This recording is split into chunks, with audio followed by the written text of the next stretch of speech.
Hello guys, welcome to SPPS School.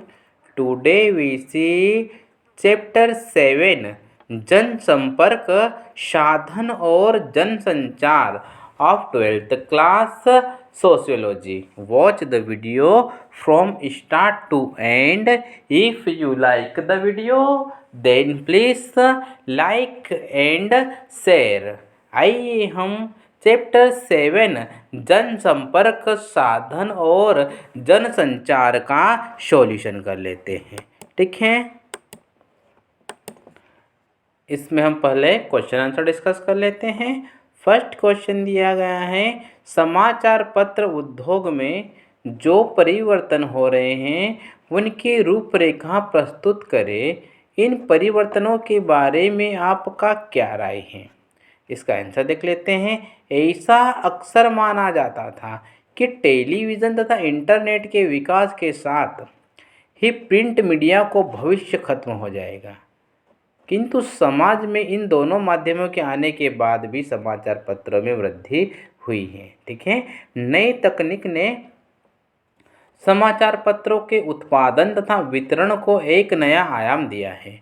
ठीक है, बड़ी संख्या में व्याख्यात्मक पत्रिकाएं भी बाजार में आ गई है। भारत में समाचार पत्रों के विकास के पीछे कई कारण हैं। फर्स्ट नंबर पे दिया गया है, बड़ी संख्या में शिक्षित लोग शहरों की तरफ रुख कर रहे हैं। हिंदी दैनिक हिंदुस्तान जो 2003 में केवल 64,000 प्रतियां ही छपता था, अप्रत्याशित रूप से 2005 में 4,25,000 प्रतियां छापने लगा।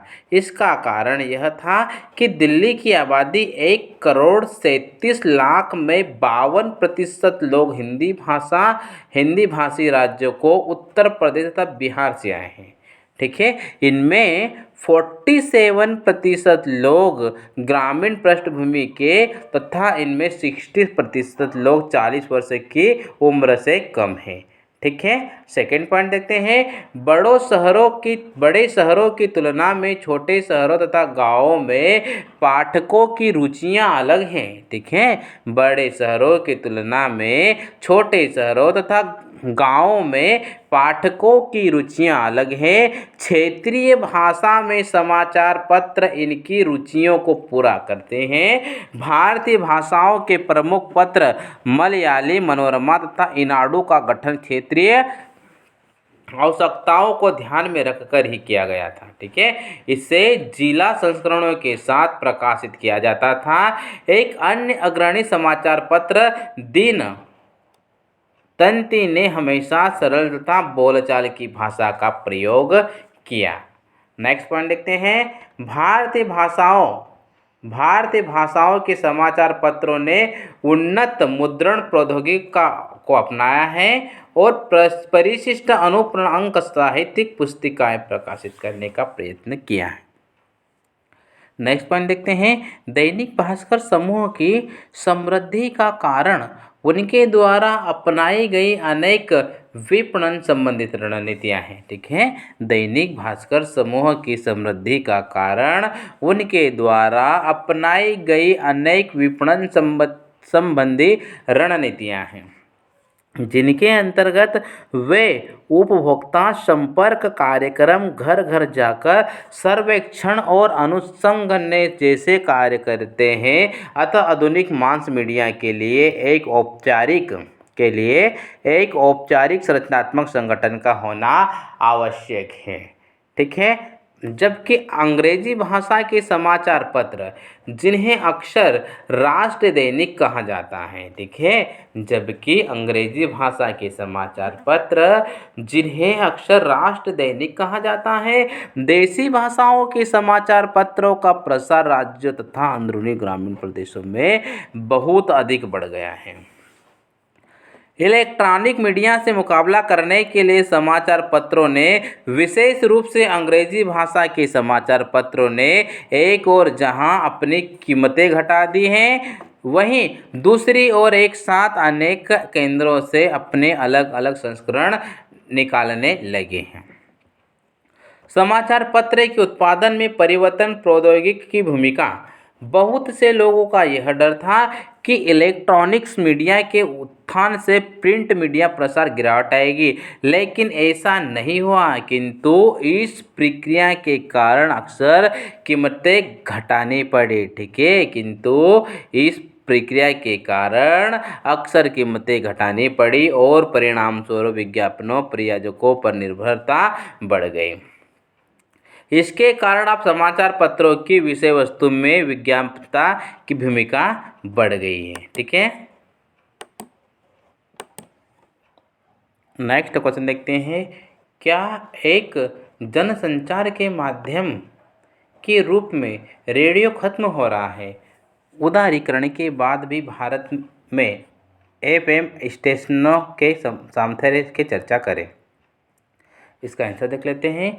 टीवी, इंटरनेट तथा अन्य दृश्य श्रव्य मनोरंजक माध्यमों के आने के बाद लोगों ने यह मानना शुरू कर दिया था। ठीक है, टीवी, इंटरनेट तथा अन्य दृश्य श्रव्य मनोरंजक माध्यमों के आने के बाद लोगों ने यह मानना शुरू कर दिया था कि रेडियो अब जनसंपर्क के साधन से अलग हो जाएगा कि रेडियो अब जनसंपर्क के साधन से अलग हो जाएगा। लेकिन यह अवधारणा गलत निकली। ठीक है, लेकिन यह अवधारणा गलत निकली।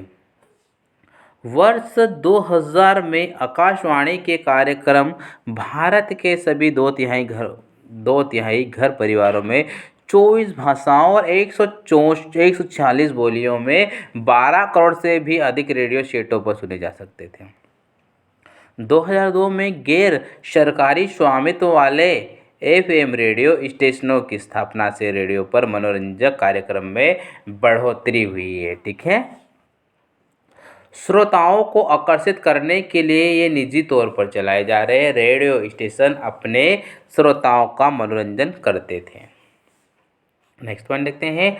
चूंकि गैर सरकारी तौर पर चलाए जाने वाले एफएम चैनलों को राजनीतिक समाचार बुलेटिन प्रसारित करने की अनुमति नहीं है, इसलिए इनमें बहुत से चैनल अपने श्रोताओं को लुभाए रखने के लिए किसी विशेष प्रकार के लोकप्रिय संगीत में अपनी विशेषता रखते हैं। एक एफएम चैनल का दावा है कि वह दिन भर हिट गानों को ही प्रसारित करता है। ठीक है, एक एफएम चैनल का दावा है कि वह दिन भर हिट गानों को ही प्रसारित करता है। ठीक है, अधिकांश एफएम चैनल जो कि युवा, शहरी, व्यवसायी तथा छात्रों में लोकप्रिय है, अक्सर मीडिया समूह के होते हैं, जैसे रेडियो मिर्ची टाइम्स ऑफ इंडिया समूह का है। ठीक है, जैसे कि रेडियो मिर्ची टाइम्स ऑफ इंडिया का समूह है, रेड एफएम लिविंग मीडिया का तथा रेडियो सिटी स्टार नेटवर्क के स्वामित्व हैं। लेकिन नेशनल पब्लिक रेडियो अथवा बीबीसी जैसे स्वतंत्र रेडियो स्टेशन जो सार्वजनिक प्रशासन में संलग्न है, हमारे प्रसारण प्रदर्शन से बाहर हैं। नेक्स्ट पॉइंट देखते हैं। रंग दे बसंती तथा लगे रहो मुन्ना भाई जैसी फिल्मों में रेडियो का प्रयोग किया जाता है। ठीक है, नेक्स्ट क्वेश्चन देखते हैं। टेलीविज़न के माध्यम से जो परिवर्तन होते रहे हैं उनकी रूपरेखा प्रस्तुत करें, चर्चा करें। ठीक है, तो इसका आंसर देख लेते हैं। प्रायोगिक तौर पर भारत में टेलीविज़न कार्यक्रमों की शुरुआत ग्रामीण विकास को संवर्धन प्रदान करने हेतु 1959 के प्रारंभ में हो गई थी। बाद में उपग्रह निर्देशित टेलीविज़न प्रयोग सीधे तौर पर ग्रामीण क्षेत्रों के भारत में 6 राज्यों में अगस्त 1975 से जुलाई 1976 के बीच कार्यक्रम प्रसारित करता था। इस तरह के कार्यक्रम 24 टीवी सेटों के लिए सीधे 4 घंटे प्रतिदिन कार्यक्रम प्रसारित करते थे। ठीक है, 1991 में भारत में केवल एक ही राज्य नियंत्रित टीवी चैनल दूरदर्शन था। 1998 तक लगभग 70 चैनल हो गए। ठीक है, 1990 के दशक के मध्य भाग से गैर सरकारी चैनलों की संख्या कई गुना बढ़ गई है। ठीक है, वर्ष 2000 में जब दूरदर्शन को 20 से अधिक चैनलों पर अपना कार्यक्रम प्रसारित कर रहा था, तब गैर सरकारी टेलीविज़न नेटवर्क की संख्या 40 के आसपास थी। गैर सरकारी उपग्रह टेलीविज़न में हुई आश्चर्यजनक वृद्धि समकालीन भारत में हुए निर्णयात्मक विकासों में से एक है। ठीक है। 1991 के खाड़ी युद्ध ने जिसने CNN को लोकप्रिय बनाया। ठीक है। 1991 के खाड़ी युद्ध ने जिसने CNN को लोकप्रिय बनाया और उसी वर्ष हांगकांग के हम्पो हचिनसन समूह द्वारा प्रारंभ किए गए स्टार टीवी ने भारत में गैर सरकारी उपग्रह चैनलों के आगमन का सफेद दे दिया। ठीक है, संकेत दे दिया। 1992 में हिंदी आधारित उपग्रह मनोरंजक चैनल GTV ने भारत में केबल टेलीविज़न का अपना कार्यक्रम देना शुरू कर दिया था। वर्ष 2000 तक भारत में 40 गैर सरकारी केबल और उपग्रह चैनल उपलब्ध हो चुके थे। ठीक है। इनमें से कुछ ऐसे भी थे जो क्षेत्रीय भाषाओं के प्रसारण पर ही केंद्रित थे। ठीक है, जैसे सन टीवी, ईनाडू टीवी, उदय टीवी, राज टीवी और एशिया नेट। ठीक है।